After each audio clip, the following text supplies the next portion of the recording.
Olá pessoal, mais uma aula de saúde mental e hoje vamos falar sobre transtornos de personalidade. Uma aula que muitos alunos estão esperando porque eu sempre estou falando sobre as personalidades patológicas e muita gente me pergunta, professor, o que é isso, o que é aquilo, o que é aquele outro? Então, ali tem uma imagem de uma pessoa com uma máscara. O que é, né, a personalidade? Então, personalidade é o conjunto de características psicológicas que determinam os padrões de pensar, sentir e agir, ou seja, a individualidade pessoal ou social de alguém. A formação da personalidade é um processo gradual, complexo e único de cada indivíduo. Vamos pensar e essa persona, né, que traz, né, esse conceito de personalidade como uma máscara que as pessoas colocam para enfrentar o seu dia a dia, tá? Então, a personalidade como a totalidade relativamente estável e previsível dos traços emocionais e comportamentais que caracterizam a pessoa na vida cotidiana, sob condições normais. Então, a gente vai pensar nessa pessoa no dia a dia, como ela se comporta, como ela gerencia os seus conflitos, lembrando que a vida não é tudo a mesma coisa, a gente tem momentos de frustração, a gente tem altos e baixos, não é tudo mil maravilhas, e na personalidade a gente começa a perceber os comportamentos da pessoa, em especial no momento de estresse, tá? Nos transtornos de personalidade, tá? Então, um conceito de personalidade mais um, né? Então, a personalidade é um conjunto de características marcantes de uma pessoa, baseado em seu padrão de individualidade pessoal e social, referente ao pensar, sentir e agir, como essa pessoa enfrenta seus conflitos, como ela pensa, como ela se comporta, como ela age em frente às situações que ela está vivenciando. A personalidade se estrutura a partir do temperamento, caráter e inteligência. A gente já falou na aula de transtornos de humor sobre o temperamento. O temperamento é aquele sal que a pessoa traz com ela no momento do nascimento. O temperamento, ele vem da parte biológica, é o jeito da pessoa, que a pessoa vem, né? Então, é o sal da pessoa. O caráter é o que a pessoa aprendeu na vida, como foi ensinado e o que ela absorveu nas relações interpessoais, naquelas relações mais íntimas, no começo da sua vida, entre pai, mãe, irmãos, e daí é naquela sociedade mais próxima, primos, né, a família. E de repente, quando ela vai para o colégio, ela começa a ter um relacionamento um pouco maior na sociedade e ela vai aprendendo as coisas do dia a dia. E aí ela começa a desenvolver o seu caráter.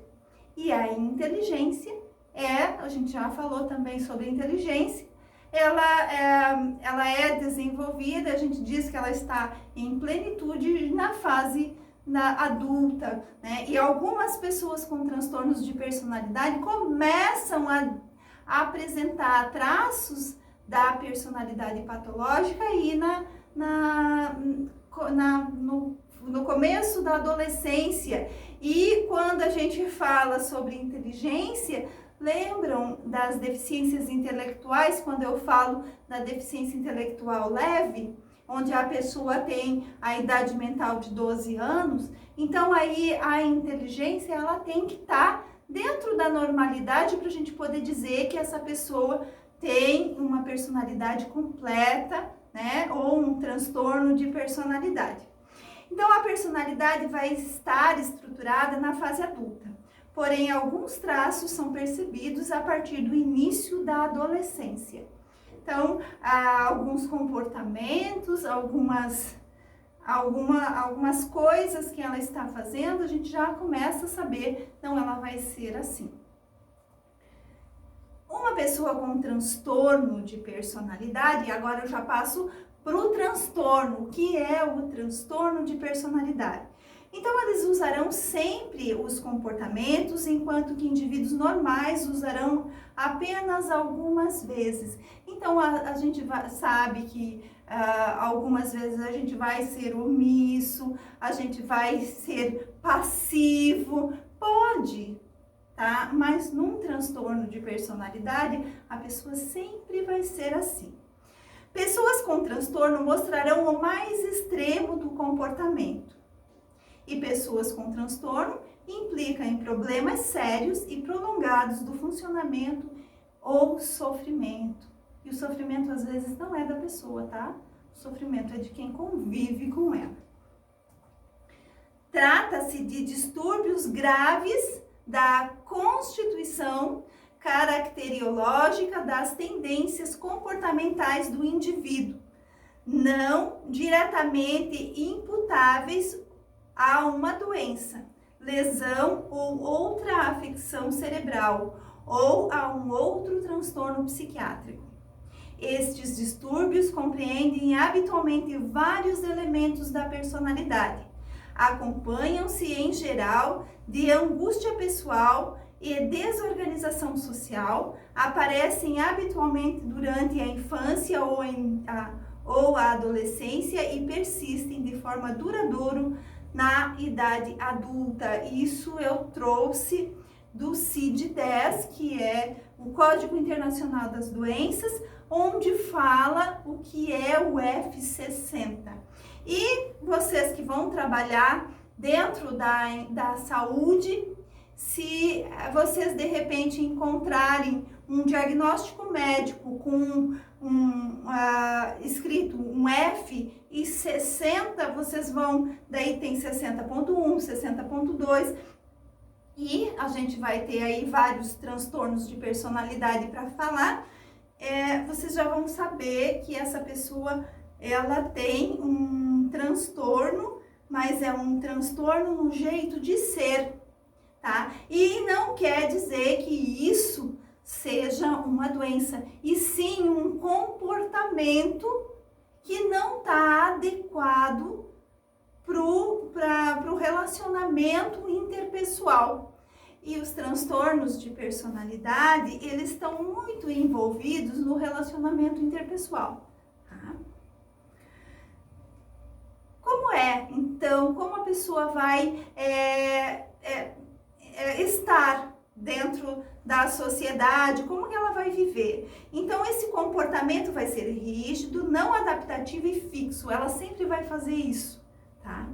Afeta a cognição, então, o modo com que ela pensa, o seu comportamento, o seu estilo de interação com as outras pessoas, como é o relacionamento desta pessoa, tá? Tem dificuldade em se relacionar com as outras pessoas. São irritadiços, exigentes, hostis, temerosos ou manipuladores, conforme o tipo da personalidade desta pessoa. E tem mecanismos adaptativos inadequados, conforme a situação, conforme o jeito, conforme como se desenvolveu essa personalidade. Tá? Elas têm dificuldades em lidar com os estresses cotidianos. Eu já falei, então, que quando uma pessoa sofre algum conflito no seu dia a dia, algum estresse, aí ela vai mostrar realmente como ela é, tá? No transtorno de personalidade leve, o comportamento parece normal, tanto que os familiares acham que a pessoa consegue modificar o seu comportamento. Só que isso não ocorre. Então, ela desenvolveu a sua personalidade desse jeito. Então, isso está tudo fixado no seu inconsciente, é o jeito com que ela sabe enfrentar os conflitos do dia a dia. Então, às vezes, ela é irritadiça e, de repente, passa um tempo, ela está tudo bem, a família diz, nossa, como ela está melhor. Mas chega um momento de estresse, ela vai ficar irritada, ela vai ficar explosiva, tá? Então, conforme o tipo do transtorno de personalidade vai ser esse comportamento. E lembre, isso não vai modificar, porque isso está enraizado no seu inconsciente profundo, tá? Quando leve, o transtorno de personalidade pode ter pouco efeito sobre a vida social, familiar ou ocupacional de uma pessoa. Contudo, se os sintomas se agravarem, como ocorre comumente durante períodos de estresse, o transtorno pode interferir gravemente no funcionamento emocional, psicológico, social e ocupacional do indivíduo. Então, algumas pessoas com transtornos de personalidade não conseguem nem trabalhar, não conseguem um relacionamento afetivo adequado, porque elas têm um funcionamento que não é adequado. Então, conviver com uma pessoa com transtorno de personalidade é muito difícil. Quem mais sofre nos transtornos de personalidade é quem está em volta. Tá? Um transtorno de personalidade grave acarretará hospitalização, mau desempenho no trabalho e perda de produtividade. Sua carga emocional, infelicidade, violência doméstica, abuso de criança, prisão e até suicídio é igualmente enorme. Então, a gente vai pensar no transtorno de personalidade conforme o grau, tá? Então, vamos pensar numa pessoa que tem um transtorno antissocial, né, e tem uma crueldade muito grande, ele pode ser um psicopata, né, de grau leve e de repente só roubar, só maltratar, e um psicopata grave que mata em série. Tá?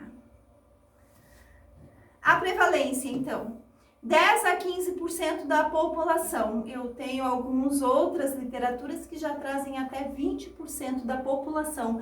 Gente, esse dado é muito grande, né? Então vamos pensar aí uma sala, né, eu sempre falo, né, eu tenho sempre uma sala com 40 alunos.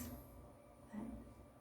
Quantos alunos têm alguma personalidade aí patológica, algum comportamento? E, né, a gente está falando aqui de 10 a 15%, eu não estou falando se é leve, se é grave, né, e normalmente é leve. Os graves a gente não vai ter um relacionamento, não vai conseguir fazer as coisas que a gente faz, né? Então, vamos pensar nesse dado epidemiológico tão grande, tá? E agora aqui eu trago o sexo, né? Então, o masculino é o antissocial e obsessivo compulsivo, e o feminino, o borderline, o dependente e o histriônico. A idade do início do aparecimento do comportamento. Então, início da adolescência ou idade adulta jovem. Tá? Então, vai se fechar o diagnóstico na idade adulta jovem, mas esses sinais, eles começam a aparecer na adolescência. Uma pessoa que tem um transtorno de personalidade antissocial, ele não vai ter o diagnóstico de psicopata com 18 anos. Antes disso, ele teve um caminho e ele fez coisas, né? Então, a gente vai pensar quando ele começou a ir para a escola, um transtorno de desafio e oposição, daí depois, com 12 anos até os 18, um transtorno de conduta, e daí depois, na idade adulta, já fecha-se o diagnóstico de psicopatia.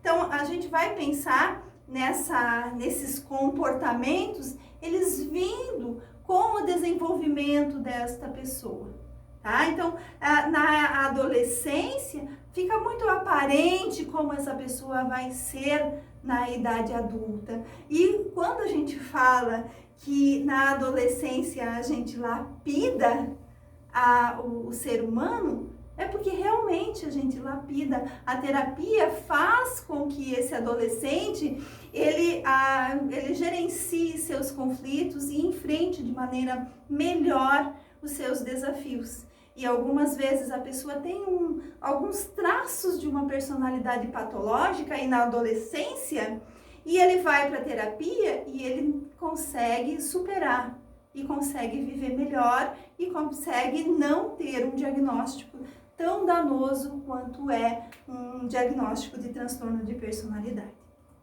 As causas, então. Não se conhece a causa exata dos transtornos de personalidade, muito provavelmente são uma combinação de fatores genéticos, biológicos, sociais, psicológicos, do desenvolvimento e ambientais. Eu falo em todas as aulas sobre essa condição multifatorial, né? Mas aqui a condição dos transtornos de personalidade, a gente vai pensar no desenvolvimento, no ambiente que essa pessoa está sendo criada, tá? Os fatores genéticos influenciam a base da função cerebral e também a estrutura básica da personalidade. A estrutura da personalidade afeta a maneira pela qual uma pessoa responde às experiências da vida e ao ambiente social e interage com eles. Com o tempo, cada pessoa vem a apresentar maneiras características de perceber o mundo, de sentir, pensar e se comportar. Então, a gente vai pensar nessa genética e no modo com que essa família se relaciona, né? E aí a gente vai pensando, é uma família explosiva? Todos são explosivos. Suspeita-se que a regulação deficiente dos circuitos cerebrais que controlam a emoção aumenta o risco de um transtorno de personalidade, quando combinada com fatores de abuso, negligência e separação. Então, a gente vai pensar num cérebro que pode ter uma predisposição a alguma alteração química e uma pessoa tendo vivenciado uma condição de abuso, de negligência, de separação, lá na idade adulta, na primeira infância, né? Então, aquela criança que foi negligenciada, que foi abandonada, aquela criança que sofreu abuso sexual, né? Maus tratos. Então, é aí que ela gravou isso, ficou tudo gravado no seu inconsciente e na adolescência aflora, mostra quem realmente ficou gravado, né, nas suas memórias. Em uma pessoa biologicamente predisposta, os desafios do desenvolvimento, a adolescência, a idade adulta jovem podem desencadear o transtorno de personalidade.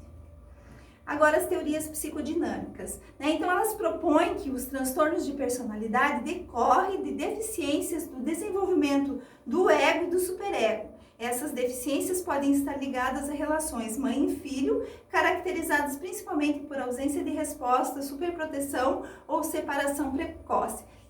Mais uma vez, eu trago aí a teoria, né, das estruturas psíquicas, trazendo o id, o ego e o superego, e vamos focar na personalidade, nos transtornos de personalidade, com a personalidade ali, a estrutura do superego, ou então muito rígido, ou então muito frouxo, tá? Essa estrutura, ela tá criada, ela foi desenvolvida, só que de uma maneira inadequada, tá? E como que se dá um diagnóstico para transtorno de personalidade? Então, descartar outro transtorno psiquiátrico, se fazem testes psicológicos conforme o tipo de transtorno de personalidade, se usam os critérios do DSM-5 e as áreas afetadas vão ser a cognição, que é o pensamento, a afetividade, o modo com que eu me relaciono, né, o funcionamento interpessoal e o controle dos impulsos. Então, eu trago aqui o início da nossa aula e eu trago o agrupamento conforme DSM-5, falando do grupo dos comportamentos das personalidades patológicas, e depois na próxima parte da aula eu vou falar de cada um. Então, o grupo A vai ter a personalidade paranoide, a esquizoide e a esquiziotípico. E você sempre tem que lembrar que esse comportamento da pessoa vai ser estranho e excêntrico. O grupo B, que é o grupo que mais tem problemas, na sociedade vai ter a personalidade antissocial, o borderline, o histriônico e o narcisista. Esses comportamentos dessas pessoas vão ser comportamento dramático, emocional ou irregular. E o grupo C, que vai ter uma personalidade de evitação, o dependente e obsessivo compulsivo. E os comportamentos dessas pessoas vão ser ansiosos e temerosos. Esse slide ele traz um resumo de como são as personalidades. E a gente segue na próxima aula.